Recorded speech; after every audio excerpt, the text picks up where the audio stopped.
Mon identité a été usurpée pour ma qualification Calisol, donc pour le solaire thermique, à 2 reprises en moins d'1 an. Les clients qui m'ont appelé, ça va leur bouffer une partie des aides de MaPrimeRénov'. Ils le savent pas, mais en fait, leur nom a été utilisé pour des dossiers factices. Et moi, j'ai demandé à MaPrimeRénov', ils répondent jamais. Je peux rien faire, je peux même pas porter plainte parce que j'ai aucune preuve. Parce qu'à la fin, il faut que je porte plainte, surtout par rapport à la boîte qui continue à utiliser, à faire des fausses factures, quoi. Je sais pas, oui, c'est incroyable qu'ils soient pas fermés, eux. On a été contacté par une personne parce qu'il s'était vu refuser sa prime. Il a eu une lettre de refus de la part de MaPrimeRénov' en indiquant qu'il avait déjà réalisé des travaux. Donc lui, en remontant un petit peu la source, il est tombé sur notre entreprise. On ne connaissait pas cette personne. On ne lui a jamais fait de travaux. Donc il avait bien conscience qu'il y avait eu des usurpations d'identité et des faux documents produits. Donc lui, il était le premier à en pâtir. Mais nous, par ricochet, évidemment, on apparaissait dans ce dossier, alors que c'était pour des travaux totalement autres que ce que nous, on aurait été capable de lui faire. En regardant un peu le RC, voir l'origine de la société, nous on est dans le sud-ouest, les sociétés dont je parle, c'est les clients d'Abred, ils arrivaient de Levallois-Perret, enfin voilà, il y avait pas du tout je veux dire, ça sentait, on va dire, un petit peu l'arnaque à planer, quoi. Parlons des sommes engagées, quoi, parce qu'une pompe à chaleur aujourd'hui, c'est une moyenne 15 000 euros. Enfin, je veux dire, dans le contexte actuel, ce sont des sommes importantes. La rénovation énergétique est quelque chose qui coûte cher, donc vraiment, c'est important d'avertir la clientèle sur les abus qu'il peut y avoir, puisque, comme tu le disais tout à l'heure, chaque fois effectivement qu'il y a une annonce sur les aides, etc., on voit refleurir les arnaques et les vautours autour des aides publiques, quoi.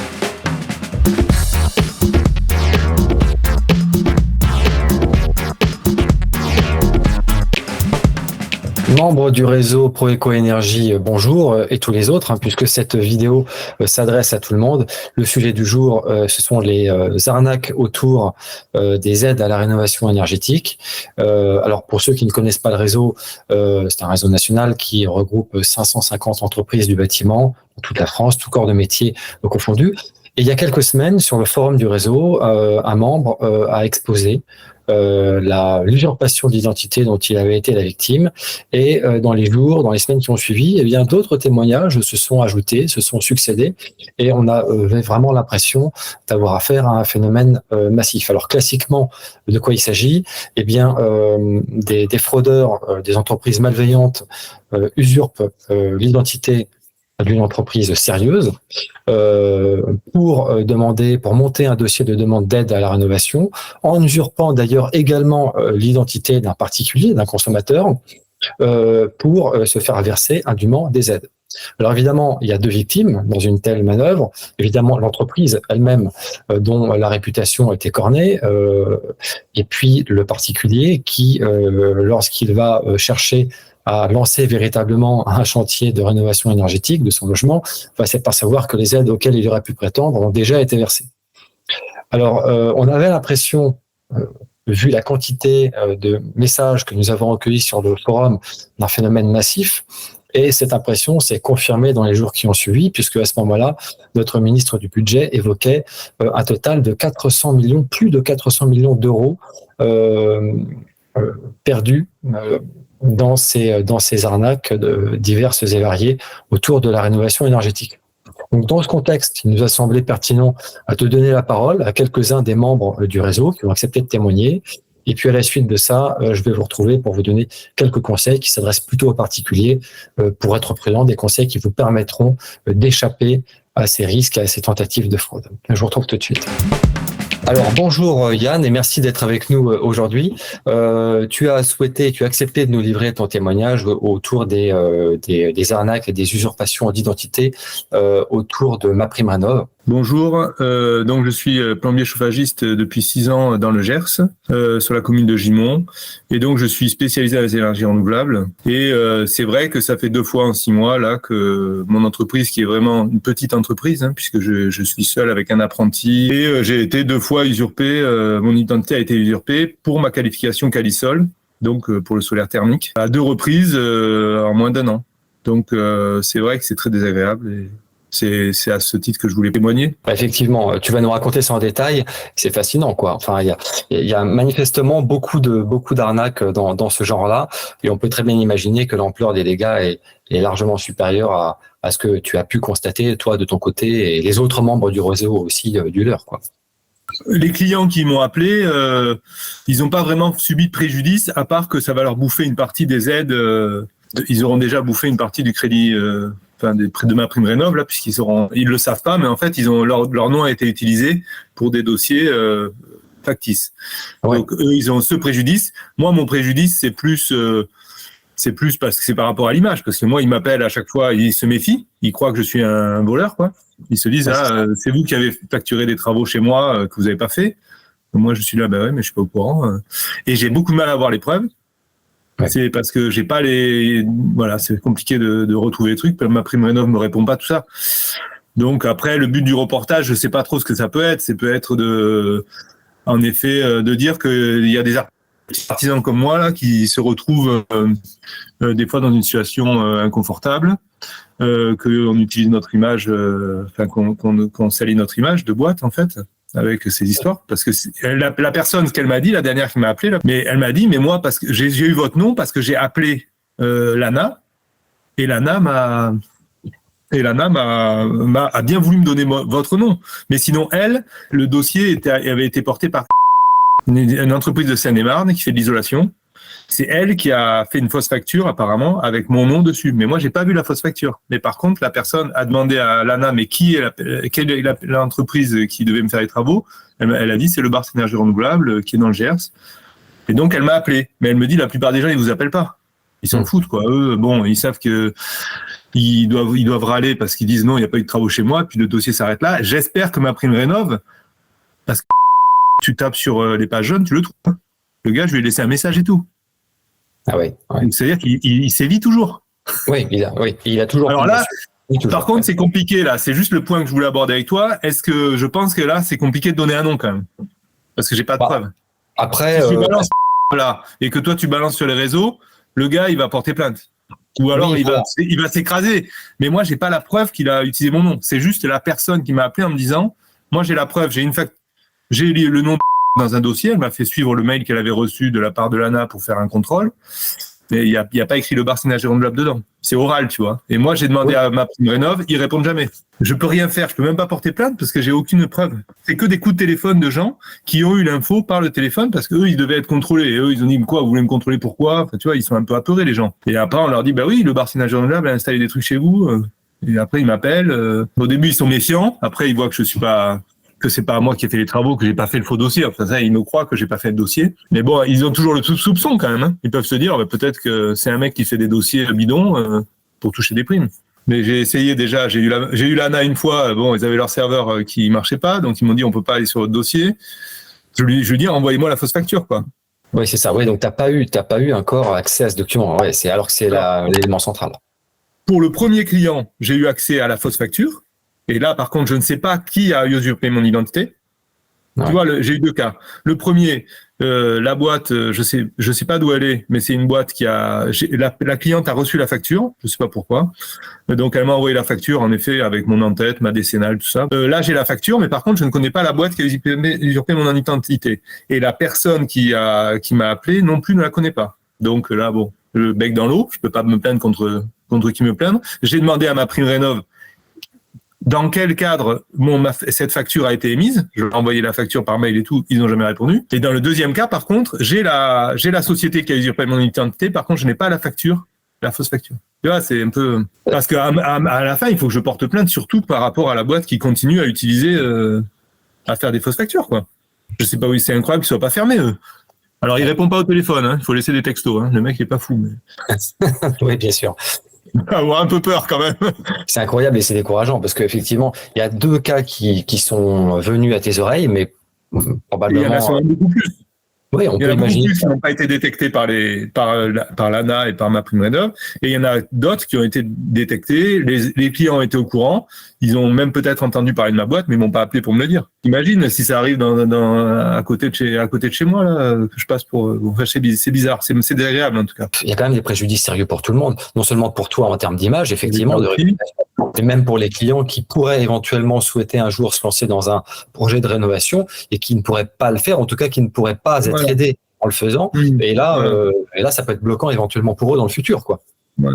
Plus l'image globale des énergies renouvelables, puisque moi, on mesure mon identité pour le solaire parce que je suis Calisol. Donc voilà, les gens ils doivent se dire ah ben voilà, le solaire, c'est encore des arnaques. Et puis le troisième préjudice, c'est pour nos finances publiques qui sont bien mal en point.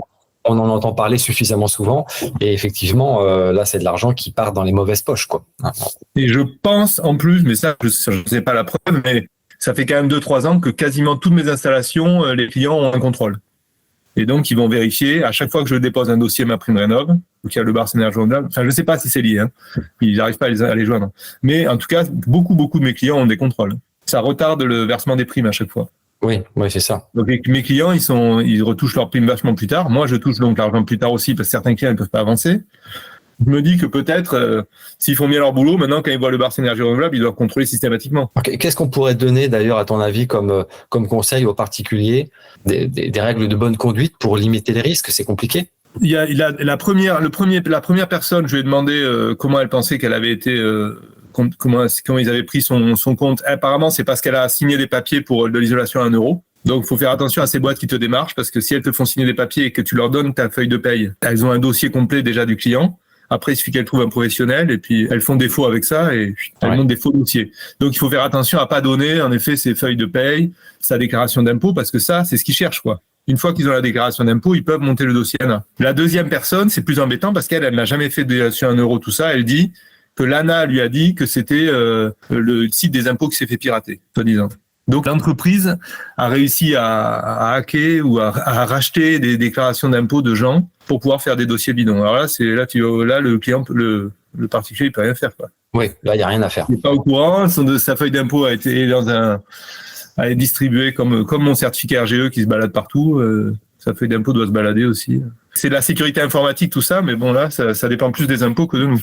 Voilà les infos que j'ai récoltées, quoi.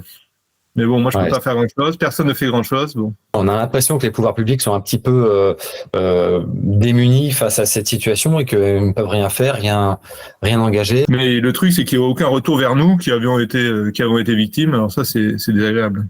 C'est fou que moi, ils me répondent pas à mes messages, quoi. Et j'ai eu un mec au téléphone. Ils s'en foutent complètement. Mais je leur dis, ça fait 2 fois que je suis usurpé. Vous pouvez quand même me dire quelle est la boîte, que je porte plainte, tout ça. Je trouve qu'à leur place, je serais plus proactif, quoi. Mais bon. Très bien. Merci beaucoup. Tu m'as consacré. Je te souhaite une bonne journée. À bientôt. Bonne journée. À bientôt. Ciao. Merci. Au revoir. Alors, José, bonjour. Tu vas nous livrer aujourd'hui un témoignage sur ton expérience en matière d'arnaque, tentative d'arnaque autour des aides à la rénovation. Oui, bonjour, Thomas. Donc, moi, je suis José de Hamorin. Je suis le gérant de Énergie Facile Aquitaine que j'ai créé en 2007. Mon métier, c'est vraiment d'intervenir dans des installations de poêle à bois, poêle à granulés, chauffage au bois en général, et également toutes les installations de solaire thermique et les combinés solaire bois qu'on peut imaginer pour répondre aux demandes des clients et des configurations d'installation. Donc voilà, on est une dizaine, on est basé en Gironde, à Artigues près Bordeaux, plutôt à l'est de Bordeaux.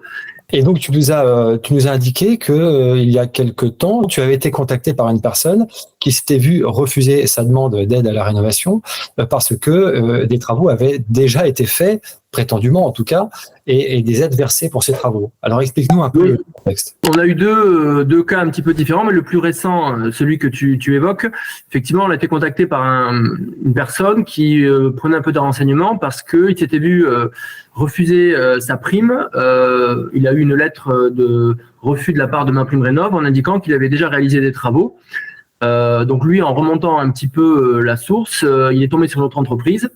Donc il nous a contactés en sachant qu'effectivement on ne connaissait pas cette personne.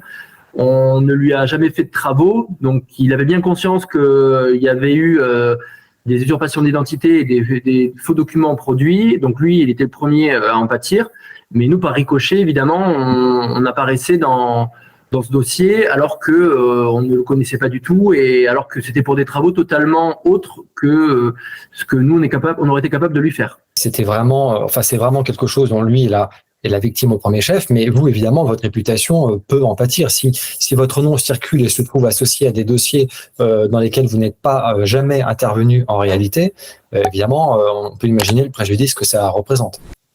Ouais, voilà, les services de MaPrimeRénov' sont quand même très attentifs, en tout cas a priori, sur les faux et les détournements qu'il peut y avoir. Donc, forcément, ça nous crée des suspicions et des retards sur des analyses d'autres dossiers sur lesquels on peut être, nous, en cours d'instruction. Donc, ça vient un petit peu mettre le doute sur notre entreprise et mettre des délais qui sont déjà très longs, donc des délais supplémentaires, et on s'en passerait volontiers, quoi. Oui, d'accord. Et est-ce que finalement, tu as des informations sur l'évolution de ce cas de figure là dont tu nous parles? Sur ce cas de figure précis, j'ai pas plus d'éléments concrets à ce jour. Nous, on a pris la liberté de contacter MaPrimeRénov' pour leur signaler ce souci, en sachant que c'est vraiment si le porteur de projet décide de porter plainte, qu'il aura des suites. Donc je ne sais pas où il en est aujourd'hui, mais effectivement nous on est attentif à l'évolution de ce dossier bien précis, quoi. Juste, je ne sais pas s'il y a un intérêt de l'évoquer, mais on avait eu un autre cas, ça remonte maintenant à 1 an et demi, 2 ans, où là c'était pas forcément lié à MaPrimeRénov', mais on s'est rendu compte qu'une entreprise basée sur la même commune que nous faisait faire des installations en indiquant que nous étions leurs sous-traitants, alors que pas du tout. Donc comme tout est disponible sur les réseaux qualité ENR, etc., tous les certificats, ils indiquaient qu'ils nous sous-traitaient des installations avec notre nom, notre numéro de décennale, notre numéro de RGE, et faisaient faire les installations par leurs propres équipes a priori. Donc là, c'est un confrère qui installait des pompes à chaleur qui nous a mis un petit peu au courant du fait, parce que lui, il avait plusieurs dizaines de dossiers dans ce cas de figure-là. Donc évidemment, on a dû porter plainte et ils se sont fait convoquer par le commissariat, mais ça n'a pas été plus loin, en prétextant que c'était une erreur administrative d'une de leurs collaboratrices, alors qu'on n'est pas dupe, évidemment. Mais on a eu, nous, une dizaine d'installations soi-disant de poêle à granulés dans lesquels on a trouvé des dossiers qui ont été réalisés par leurs propres équipes, mais avec nos numéros RGE et en appareil dans la facture, alors qu'on ne connaît ni les clients, ni à aucun moment on a une relation de partenariat avec ces gens-là. Donc ça, c'est un autre cas des dysfonctionnements et des limites d'avoir tout en open source comme ça pour les clients. Alors ils peuvent, eux, vérifier si les entreprises sont réellement RGE, mais par contre, ça donne une base de données et un terrain de jeu fantastique pour des gens qui veulent détourner des informations à leur propre intérêt. Et alors, si on n'était pas dans le cadre de MaPrimeRénov', quelle était la finalité de cette manœuvre de la part de cette entreprise? La finalité de cette manœuvre, c'est que eux ne sont pas RGE ou en tout cas pas à jour. Donc c'est le genre d'entreprise qui se crée et quand ils commencent à avoir peut-être un volume de dossiers un peu compliqué à gérer, ils ferment, ils se récréent sous un autre nom. Donc là, ils sont un peu coutumiers du fait. Par contre, ils laissent quand même des clients avec des factures et notre nom apparaissant dedans, ou le jour où il y a un sinistre ou une raison pour laquelle ils ont besoin d'activer une assurance, forcément, ils vont toquer à la porte de l'installateur. Donc, ça pourrait être nous dans quelques années, sait-on jamais. Donc, avec le souci de devoir démontrer qu'on ne connaît pas ces gens, que nous ne sommes jamais intervenus. Donc, on a voulu quand même stopper la chose dès qu'on en a eu connaissance. Mais c'est un principe qui sont peut-être capables de renouveler avec d'autres entreprises dans leur prochaine structure, quoi. Oui, et puis c'est à mon avis tout à fait le genre de mécanisme qui est mis à l'œuvre pour siphonner des aides. C'est pas plus compliqué que ça apparemment de récupérer les identifiants RGE.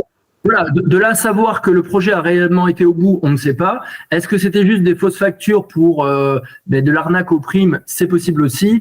Mais bon, ça laisse imaginer l'ampleur de la fraude qu'il peut y avoir derrière, parce que là, on a un exemple, mais on s'imagine bien que ça ne doit pas être les seuls à utiliser ce mécanisme et cette utilisation des données à leur fin personnelle. Oui, effectivement, je voyais un article là récemment. Le gouvernement annonçait une estimation d'environ 400 millions de fraudes autour de MaPrimeRénov'. Voilà, on peut imaginer que la réalité du terrain est tout autre. Et c'est vrai que quand on a commencé à avoir ce sujet qui apparaissait sur le forum, finalement, moi, je me suis senti aussi un peu moins seul parce que on a vu qu'en fait, c'est arrivé à beaucoup de personnes et certains avec des conséquences bien plus graves. Ouais, c'est pas hyper rassurant pour les mois à venir, mais espérons que le ménage sera rapidement fait et qu'on n'ait plus ce genre de soucis à court terme. Oui, on peut effectivement l'espérer, même si ça aura très certainement pour conséquence, si effectivement des contrôles supplémentaires sont ajoutés, de complexifier encore davantage les dossiers de demande.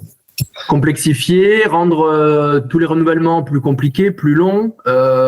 Déjà, nous, les dossiers de renouvellement RGE, on les envoie 2 mois avant la date de renouvellement parce qu'on sait qu'ils ont un temps de traitement très long et on ne veut pas avoir une période, on va dire, avec la qualification qui pourrait être perdue même pour quelques semaines ou quelques mois. Donc, oui, c'est sûr que c'est des sujets supplémentaires à gérer en tant que chef d'entreprise dans le bâtiment et dans des métiers liés à la réno et au chauffage par énergie renouvelable, quoi. Le temps de traitement des demandes d'aide MaPrimeRénov' pour les particuliers, on est autour de 4 mois aujourd'hui. C'est ce qu'on constate en ce moment, ouais, avec les modifications qu'il y a eu. Il y a eu beaucoup de gel des traitements. Là, c'est en train de repartir. Mais oui, 4 mois, nous, sur nos lots concernés, on a rarement une réponse plus rapide que ça, quoi. C'en est un peu décourageant, quoi.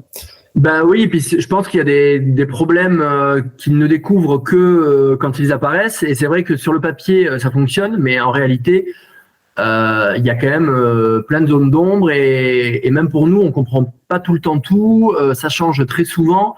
Et la perspective en plus que voilà, certains profitent de la situation pour détourner finalement des primes, l'argent public. Pour nous qui luttons au quotidien, voilà, pour accompagner les gens, c'est quand même pas juste et on a peu de moyens finalement pour dénoncer tout ça, quoi. Ouais, c'est bon. Écoute, affaire à suivre. Merci beaucoup en tout cas pour le temps que tu m'as consacré. C'est vraiment utile et précieux pour nous d'arriver à porter cette parole. C'est top et ouais, si j'ai pu à mon niveau contribuer un petit peu, évidemment que je peux que saluer ce genre d'initiative et on verra bien ce que le document donnera et ce qu'on pourra finalement en faire. Mais au moins voilà, avec nos armes, ça c'est quelque chose qu'on peut faire, comme tu dis, avec un petit peu de temps. C'est déjà à notre portée, donc au moins faisons-le, quoi. Ça peut devenir viral et être vu par beaucoup de gens, peut-être par des personnes influentes, sait-on jamais. Merci beaucoup, bonne fin de journée et bon week-end. Salut. À bientôt. Aussi. Au revoir. Alors Antoine, bonjour, merci. Bonjour Thomas. D'accorder cet entretien. Donc Rénergie 33, on est chauffagiste énergie renouvelable, on est basé à Martillac au sud de Bordeaux, on est 6 personnes. Et on intervient donc dans le domaine du remplacement, on va dire, des chaudières gaz, fioul par pompe à chaleur, chauffage bois. On est également poseur de panneaux photovoltaïques. Voilà. Et donc on intervient sur à peu près toute la Gironde. Et ça fait 4 ans qu'on existe et qu'on est affilié aussi au réseau Proeco Énergie. Et donc, récemment, tu as publié sur les réseaux sociaux un article du journal Le Sud-Ouest dans lequel tu expliques un petit peu ce qui t'est arrivé et ton expérience, ton regard sur ce phénomène massif d'arnaque autour des aides à la rénovation. Est-ce que tu peux nous en dire un peu plus ? Oui, bien sûr. J'ai remarqué qu'en clientèle, on se confrontait de plus en plus fréquemment à des contacts clients. On se confrontait ils nous racontaient leur expérience avec d'autres sociétés et principalement des commerciaux et qui pratiquaient, on va dire,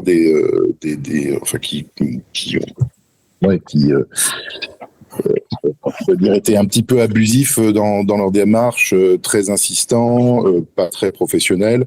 Voilà, donc c'est pour ça qu'on a été aussi approché par le journal Sud-Ouest pour témoigner de ça.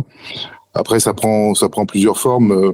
Par exemple, des clients donc sur la Bred pour qui on est arrivé en second plan, on va dire, qui ont voulu un deuxième avis, et heureusement pour eux, où en fait ils avaient une proposition qui était 30% supérieure à la nôtre, qui avait été faite vraiment sur un polycopier sans étude de dimensionnement ou quoi que ce soit.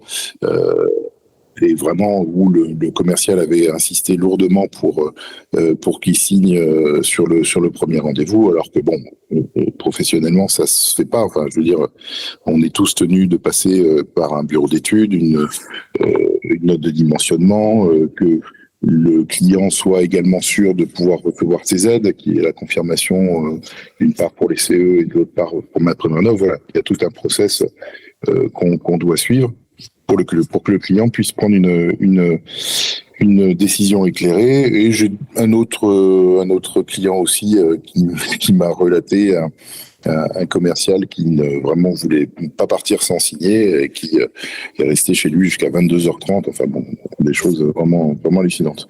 Donc, si j'ai bien compris ce que tu me racontes, effectivement, en tant que professionnel rencontrant régulièrement de nombreux clients, tu as pu recueillir comme ça des témoignages, mais tu n'as pas été victime toi-même, par exemple, d'usurpation d'identité d'une société malveillante. Non. Enfin, jusqu'à ce que je sache, non. On n'a pas été victime d'usurpation d'identité ou de quoi que ce soit. Non. Ouais, parce qu'il y a beaucoup de membres du réseau qui ont été confrontés à ça, hein, sur les forums. Tu as dû le voir sur le forum, en effet. Ouais. Et donc, même quand on n'est pas passé par cette expérience déplaisante, on voit de toute façon sur le terrain les clients, les particuliers qui, eux, se confrontent régulièrement quand même à ces sociétés, à ces pratiques agressives et... Oui, tout à fait. De plus, elles ont une souplesse, on va dire, une flexibilité dans la création, la fermeture des sociétés. On les voit apparaître sous un autre nom, sous une autre forme, qui appartiennent à des holdings. C'est pour ça que on arrive vite quand on est en phase de proposition de ce type-là chez des clients qui nous disent mais regardez, ils nous promettent peut-être parfois, parce que parfois ils sont moins chers que nous,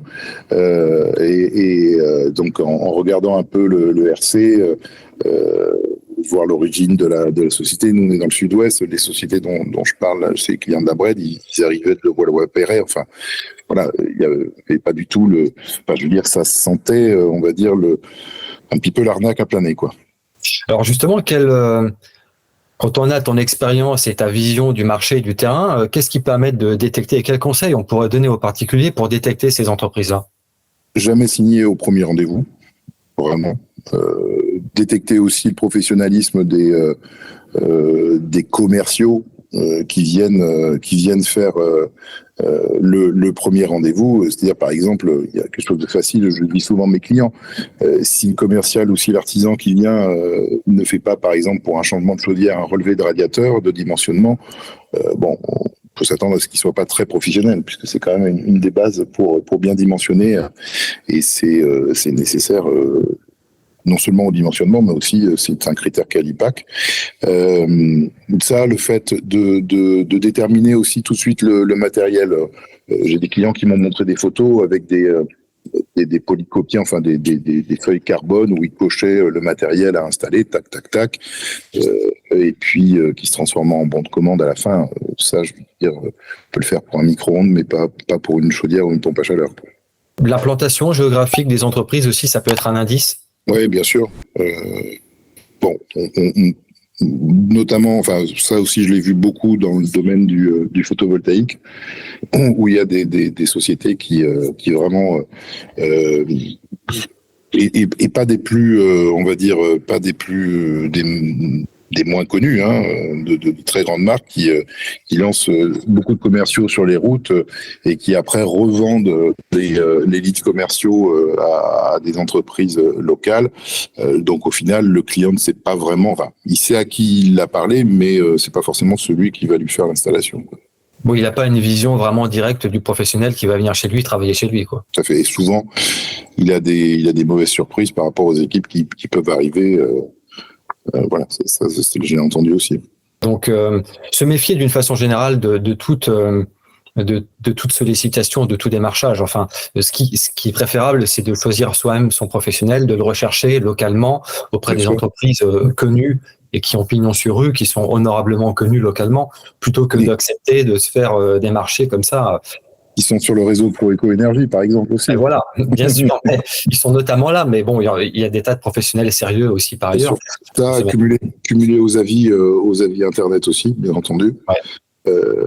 Les gens qui ont déjà travaillé avec cette entreprise, qui peuvent donner, on va dire, une notion supplémentaire du sérieux ou pas de la société avec laquelle le client va travailler. Et est-ce que tu as le sentiment que ces entreprises pas sérieuses, malveillantes, qui se réveillent comme par miracle à chaque fois qu'on annonce des campagnes d'aide à la rénovation et un soutien des finances publiques, est-ce que ça casse ton business? Comment ça impacte un peu toi ta façon de travailler? Ça impacte dans la mesure où on doit être encore plus proche et encore plus pédagogue avec les clients. Depuis le début d'année, depuis la fin de l'année dernière, on a eu, les consommateurs ont reçu plusieurs messages un peu discordants au niveau, notamment de MaPrimeRénov', sur la réforme, etc. Et donc ça a créé une espèce de cacophonie où je pense des sociétés ou des prestataires indélicats peuvent s'engouffrer pour leur dire faites pas confiance, je gère tout, voilà. Et ils peuvent profiter de ça. Je vais décrypter pour vous. Mais pour des artisans sérieux, c'est aussi un travail d'information et où on se place aussi on a un devoir de conseil auprès de nos contacts et de nos clients pour les guider et surtout valider étape après étape l'octroi notamment de leurs aides financières. Quand on a sur un foyer modeste, on va dire pour un changement de chaudière gaz pour une pompe à chaleur près de 10 000 euros d'aide, c'est évident qu'on ne peut pas s'engager au premier rendez-vous sans avoir vérifié tous les points pour l'octroi des aides. C'est absolument essentiel. Et est-ce que ça t'est arrivé d'intervenir après une installation mal ficelée, pas sérieuse, d'intervenir chez un client qui était dans la panade et qui avait vraiment besoin qu'on remette son installation en marche? C'est complexe. Ça nous est arrivé,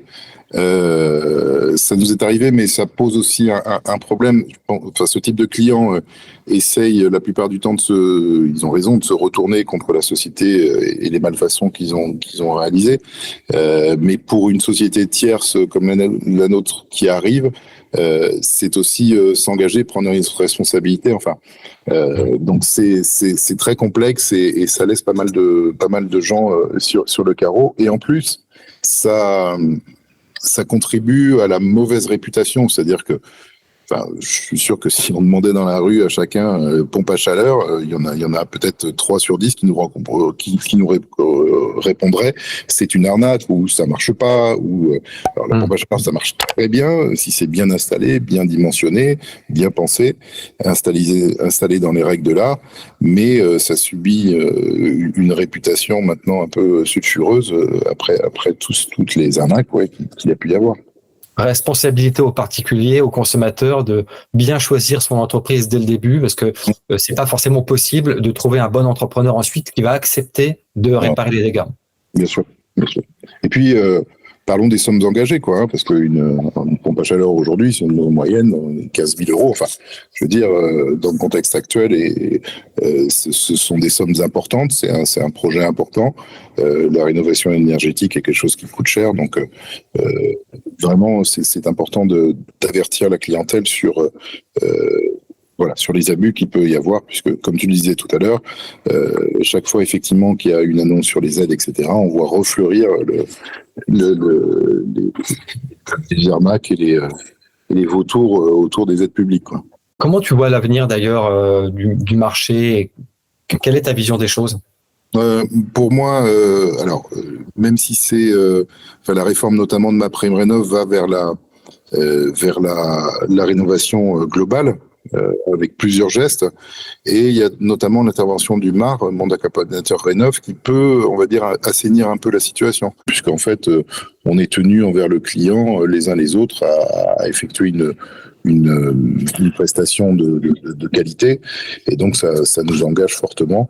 Je pense, oui, que les multigestes va pouvoir, on va dire, mettre aussi l'artisan en face de ses responsabilités par rapport aussi à ses autres collègues qui interviennent sur le dossier. Écoute, merci beaucoup Antoine pour ton témoignage et tes bons conseils. J'espère qu'ils seront écoutés. Merci à toi. Alors évidemment, tout cela peut sembler bien décourageant. Pourtant, les aides font 90% de satisfaction chez ceux qui en bénéficient, et on peut le comprendre parce que ça permet aux gens de vivre plus confortablement et pour moins cher dans leur logement, sans parler du bénéfice pour l'environnement. Par ailleurs, une récente étude qui vient de paraître là au mois de juin du Conseil d'analyse économique nous apprend que seulement 5% des chantiers de rénovation globale auraient pu être financés sans aide. Donc, évidemment, ces aides ont quand même leur intérêt. Alors, seront-elles maintenues? Vont-elles évoluer? Ça, l'avenir nous le dira. Mais en attendant, on peut quand même rappeler quelques conseils de bon sens. Prendre le temps, bien sûr, de préparer votre projet, ne rien signer trop rapidement, surtout si la proposition qu'on vous fait paraît très agressive, très attractive financièrement. Prendre le temps de solliciter plusieurs entreprises pour pouvoir comparer les devis. Pensez également à s'adresser à France Rénov', qui est le service public de la rénovation de l'habitat, qui est neutre, indépendant et gratuit, et qui a vraiment vocation à aider les ménages dans ces chantiers-là. Faites attention également à la préservation de vos données personnelles. Ne pas divulguer trop facilement son numéro fiscal qui sert ensuite aux fraudeurs à échafauder de faux dossiers de demande d'aide. Méfiez-vous également des sites qui se multiplient, des sites douteux. Il est infiniment préférable de s'adresser à une entreprise locale que de vous adresser à un grand groupe, une grande entité qui va vous imposer un prestataire que vous ne connaissez pas et qui potentiellement pourra venir de l'autre bout du pays.